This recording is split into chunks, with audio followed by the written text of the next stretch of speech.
All right, folks, we're wrapping up the complete set review for Foundations. Remember, this is for the main set. This is for the set you will find in play boosters, in your draft packs. This does not include the cards in the standard legal starter kit, about 150 cards there. That'll be a separate review. Very important for standard, but not draftable, so I wanted to split it up. Also, too many cards to do at once. So look for that on Sunday. I love you all. Like, comment, subscribe, support the content. Don't forget we're brought to you by Rogue. I'm all out of Rogue. It's the last section of my Rogue is empty, but freaking love this stuff. It's great, very cost effective, tastes great. I drink the hydration, so no caffeine for me, but no caffeine, no sugar, 5 calories. Hydrate, folks, all right? Rogue Energy, take care of yourselves and hydrate. Use code Jim Davis MTG for off your order, rogueenergy.com. Let's do this, folks. Colorless time. With adventuring gear, don't be fooled, all right? This card looks so appealing. 1 mana equipment, equip for 1, landfall +2/+2, right? It feels like it's like +2 every turn. This card was originally in Zendikar, and I was there, Gandalf, playing that set. It was pretty bad. It's just so awkward as far as like actually playing it, putting it in play. Do you have enough lands? I ran out of lands, doesn't do anything. It's just such an awkward card. And there isn't really a lot of like landfall stuff in the set to do with it either. Bounce lands or fetch lands or whatever. So just be aware this card's probably worse than it looks in your draft decks. Banner of Kinship is next, and heir apparent to Coat of Arms. Coat of Arms is a freaking nightmare to try and track how big everything is, so Banner of Kinship makes it simple. 5 mana artifacts is the ETB, choose a creature type. It enters with counters on it for each creature you control of a chosen type, and then they're that big. If I have 5 goblins when I play this, all my goblins get +5/+5. Simple as that, right? So much simpler Coat of Arms, much easier to understand. I think this is a great card for a core set. Constructed-wise, probably not good enough. It requires too many things to go right for you. But it's a cool card. I think in Limited, this card is very real. If you are playing elves or goblins or cats or whatever, if this thing gets 2 or 3 counters on it, you're stoked. So Limited is certainly a possible card. Commander, obviously a big deal. But yeah, I get ready to cast this. They play Sunfall. I cry. Not a fun scenario. Burnished Heart returns, reprint. Popular commander card, just a way to get some lands. Very clunky, honestly. Pretty slow for modern day Limited. I think this card's kind of just whatever. Campus Guide reprint also. This is a fine card to have for the draft format. Helps to fix your mana a little bit. Really don't. It's much, much worse, obviously, to put a card on top of your library than in your hand. But you don't have to do it, obviously. And then if you're just like, want to splash, if you have 2 of these, you can play 1 less land in your deck too, which is kind of cool. So it kind of fills that land cycler role. Just a good Limited card. Good card to have around if you want it. Good stuff. Fishing Bowl. 1 mana for an artifact equipment. Put it on a creature, pay 1, tap it, and tap this with a bait counter on the pole. Whenever the creature becomes untapped, remove the bait counter and make a fish token. It's so hard to parse what this card even does, like in an actual game of Magic. 2 to equip, 1 to activate, get a 1/1. Seems like fine and Limited, but like this card seems like it's a card that exists more for the story than the actual card. So we're just gonna move on. Gleaming Barrier reprint, kind of similar to Campus Guide, where it's just like this kind of like finicky, okay, Limited card that can pull things together. Not great. Wasn't great in Ixalan. Isn't great now, probably. Goldvein pick, folks. Man, I loved Kaldai Unlimited. If y'all never cast a Goldvein pick before, you're in for a treat, all right? This card's awesome. 2 mana equipment equips for 1. Get the mana back immediately if it hits. Augments.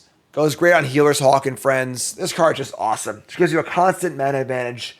A little bit of a buff also. It can fix. It slices. It dices. The card's great. Obviously a draft card, nothing more, but a great draft card. People in chat know how good this card was in Kaldheim. You played Kaldheim. So if you haven't played Kaldheim, take this card high. Put it in your deck. You want to be aggressive with this card, and obviously Evasion is at a premium too. But just like turn 1 Healer's Hawk, turn 2 Goldvein picks, it'll be a pretty sick start to a lot of drafts. So Bombin Common, Goldvein pick, love to see it. Big fan of that card.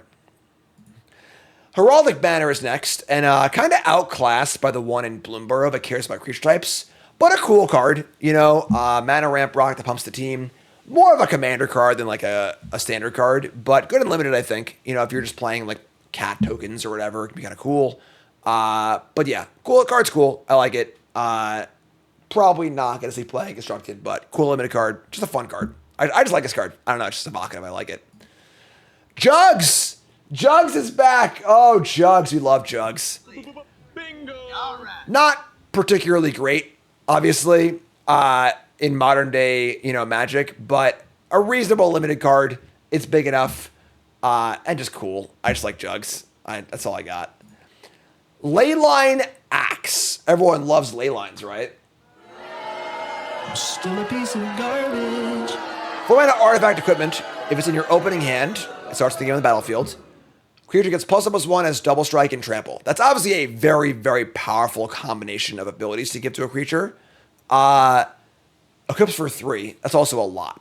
If this always costs 0, sure. I think this card's actually reasonable. But casting this card ever is the stone worst. And Leylines suck. It's very expensive. It's like Embercleave, but bad has been called, and I kind of agree. Kind of a cool card to teach new players about Leylines, I guess. But yeah, good and limited because you'll have time to put it on. I say okay and limited if you're looking for a way to push through it in a big creature deck. But yeah, pretty iffy. Hate Leylines, whatever. Meteor Golem returns. Reprint. Costs 7 mana. It does what it says on the card. It's not great. It's clunky, but it's an okay way to kill things in any color. Quick Draw Katana. 2 mana for an equipment. During your turn, the creature has +2/+0 and first strike. Equipped for 2. This is very, very clunky. If you are desperate for a way to push through on offense, this can do that, but 4 mana for only an offensive buff, it's pretty bad, honestly. So, not too big on this one. Ravenous Amulet. 2 mana for an artifact. Pay 1, sack a creature, draw a card, put a soul counter on this artifact. Activate only as a sorcery, which is very important. That makes the card a lot worse. 4 mana, sacrifice this artifact. Each opponent loses life equal to the number of soul counters on this artifact. This seems like a good card if you're drafting the black-red sacrifice deck, although the fear is you'll have too much sacrifice outlets, not enough fodder. But pretty good effect, right? Sack a token, draw a card. Sack a token, draw a card, and then build towards a possible endgame lava axe. Cool draft card, a little weak overall, but I think if you're playing this kind of deck in limited, it can be totally reasonable. Scrawling Crawler. Folks, you can guarantee there'll be a 10 new brew deck that includes Needlevine, whatever guy, Scrawling Crawler, and Sheoldred. 3/2 for 3. It's a Howling Mine. It is on your upkeep, so they don't draw a card first, which is important. And whenever opponent draws a card, that player loses 1 life. So the important thing here is that they don't get the card first. If it was each player draws an extra card on their upkeep, that would suck. They would draw an extra card, they would kill it. That feels bad. But on your turn, you just draw an extra card. You're already untapped. They take some damage, attack, do your thing. It's pretty cheap, pretty easy to cast. If they just kill it, you're not lose much anyway. And then also, they just draw a card for their turn too. So in theory, this card does 5 damage a turn cycle, right? It's just attack for 3, say go, draw, take 1, my turn, draw, take 1, attack for 3. So pretty cool. Fun card. I think this card's better than it looks. Great limited card, obviously. Will it see play constructed? I don't know. Maybe not. It's a Phyrexian, which might matter for some stuff also. But the card's cool. I like it. I think it's got some sleeper potential, which is why I won the award for sleeper. That's what the awards are for. It's just the whole point of the thing we're doing here. It's just a bit. Yeah. Whoa! That thing is huge. Sire of 7 Deaths. Best in show for Colorless. Obviously, it's a very small section. There only are 20 cards in this section. There's a little more than that, but there's a lot of lands. This card's kind of a banger, though. 7 mana, 7/7, 7 abilities. First strike, vigilance, menace, trample, reach, lifelink, ward, pay 7 life. This card plays offense and defense, stabilizes. The only count against it is that the ward, if you're on the defensive, the ward pay 7 life won't be as good. They'll just kill it and attack you. It's also not an artifact for go for the throat. That stinks a little bit. But I think this is a great thing to reanimate. It's a great thing to just cast if you're ramping. Obviously great with artifact mana. Obviously great with the Tron lands. The kind of card that might be better in older formats with Eldrazi Temple and whatever else. But Yeah, cool card. Card's pretty sweet. I just like this card a lot. I just think it's really, really cool. Fun design. Great evocative card for like your new player opening their first booster pack. Imagine this being your first ever rare. You know, like, wow, this card's awesome. So, really, really cool. Like it a lot. 7 out of 7. Sire of 7 Deaths, best in show for Colorless here in Foundations. Up next, we got... Oh, no. This makes me so sad. It's a trap! I gotta give Solemn Simulacrum the Trap Award, which makes me so sad. I'm slouching in my chair right now. Don't tell Anthros. I love Solomon Simulacrum. I love this card so much. I was there when this card first came out in Mirrodin, so my first real constructed Magic that I played. My first competitive taste was Mirrodin Standard. And the world has passed the poor sad robot by. All right? Solemn Simulacrum is not really a playable card. In Standard, I think there's a very, very small chance to see his play. Anything beyond that, it's just not that good. It's a good card in Limited. You know, it's totally fine for a Limited card. But this card could have easily been an uncommon, and it wouldn't have changed anything, which makes me really, really sad. Inconceivable! Also, the wrong art here, too, right? Where's Jens Thorian? You know, come on. But yeah, it makes me really, really sad. But Solemn's best days are behind him, and that makes me sad. I'm just going to go on to the next card now. 7-foot Boots. Folks love this card. I don't think it's very good constructed, but people like it. It's a good commander card, I guess. I mean, obviously, like, you know, Krenko's coming in, giving haste can do some things, I guess, but I think this card's pretty bad overall. And then Limited is just not really worth the card, I don't think. So, Evolving Wilds returns with some really sick art. Wow, that is awesome art for Evolving Wilds. This card is in every set. We know what it does. Rogue's Passage returns. Also not that relevant, I don't think. But sure. Any game Limited, I guess. And the big one here is Secluded Courtyard. This is a big deal. Of course, Cavern of Souls is in the format. With Cavern of Souls and Courtyard legal, any sort of typo deck can do a lot of different things with colors. It's a pretty big deal, honestly, having 8 rainbow lands.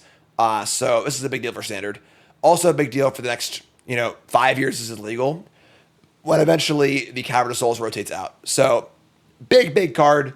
Perhaps the most important card in the color section, honestly. Just on pure, like, what it can do for a format. So, Joda is still legal. So, and a new card here in Soulstone Sanctuary. Stalking Stones variant. Colorless land. 4 mana. This becomes a 3/3 creature with vigilance in all types. It's still a land, so a little mutavault action too. This could obviously tap to activate itself. But you risk losing your land to a removal spell. But this card's kind of cool. I don't know how good this card is realistically because the buy is kind of small. But I guess if you're just like playing an aggro deck and you just have some land slots, this seems better than Mishra's Factory or whatever. So kind of cool. Important to note also this card stays the creature. This is not Mutavault. So once you activate it, it's a creature forever. So that's a big deal. It's also a demon for Unholy Annex and other tribal synergies, which is cool too. So card's good. We'll see a lot of play. This card's pretty nice. And then our common land cycle for draft is the gain lands. So Bloodfell Cave and Friends. These are obviously fine. Good for Limited. Make splashing a thing in Limited for sure. I don't know what the drop rate is for these in Limited, if they're in every pack or in every other pack or something like that. But once again, we know what these cards do. Nothing crazy, just good lands. There are rare dual lands in the set, but they are in the starter set. Look for those in the next review. And this one right here is the best one by far. Scoured Barrens. The black-white cares about life gain. So if you have a Giant's Primate in your deck, your Barrens are actually like really, really good. So there is some amount of disparity between how good they are. But Barrens being the best one for sure. Got Cliffs and Thornwood Falls. You get the idea. Good art on these. And I've played Tranquil Cove in Constructed a lot. All right, folks. Blue-White Control, played full Rivers card back in the day. And not a crazy thing to happen ever again. So, and Windscar Crag. So, that's it for Colorless. Best in show, Sire of 7 Deaths. Sleeper card, Scrawling Crawler. Trap card, I'm so sad. I can't even say it. Folks. Solemn Simulacrum. And our Bombin Common is Goldvein pick. Now, that is it for this part of the set review. So this is the normal part of the set review. All right, so like, comment, subscribe, support the content, obviously. Again, big thanks to Mike, mtgscribe.com, for all your Magic news, for helping me out the coalition. But there's a lot more to do. All right, so once again, there's a 150 card starter pack. It's like $60. It's a great deal for new players, honestly. But all the cards in there will also be legal in standard. So there are 150 more cards I need to review. However, they're not legal and limited, so I wanted to separate them. So we'll only be looking at those cards through the eyes of standard because they're already legal wherever they're already legal, and that's just for standard. So no limited, no other formats, just standard. So I'll be doing on Sunday. I'll be doing a review for those cards, also legal for 5 years, so big deal in standard. And then I'll also do a short video on the cards that are new to Arena. There's also a Jumpstart product in the set.